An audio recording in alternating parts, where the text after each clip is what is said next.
Les broskis, si vous voulez arrêter d'être explosé en dessin, restez jusqu'à la fin de cette vidéo.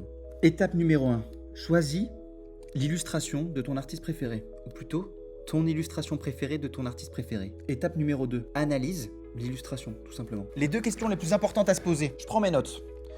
Que veut raconter l'artiste? Il veut raconter un chevalier contre un dragon. Non, pas exactement. Un chevalier s'apprêtant à affronter un dragon. Très bien. Maintenant qu'on a le sujet, c'est quoi l'intention de l'artiste? L'intention aurait pu être triste, elle aurait pu être comique. Là, elle est épique. L'intention, elle est épique.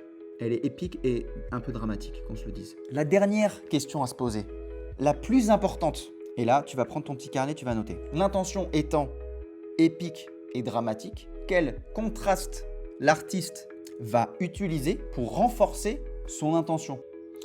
Premier contraste d'échelle. En effet, on peut voir sur cette illustration que le chevalier étant beaucoup plus petit que le dragon, ça va venir accentuer le côté épique et le côté dramatique. Il a peu de chances de s'en sortir. Deuxième contraste. Un des plus importants, le contraste de valeur. C'est-à-dire, le dragon va plutôt attirer l'œil du fait de ses contrastes lumineux, donc valeur lumineuse, alors que le chevalier va plutôt attirer l'œil du fait de ses valeurs sombres. Troisième contraste. Il y a également un contraste de couleurs entre les deux personnages. Le dragon aura des tons beaucoup plus rouges. Il y a une dualité entre les tons chauds, donc rouge, jaune, etc. du dragon, contre des tons qui sont plus froids, qui tendent donc vers le bleu du chevalier. Il y a maintenant un dernier contraste. C'est le contraste de saturation.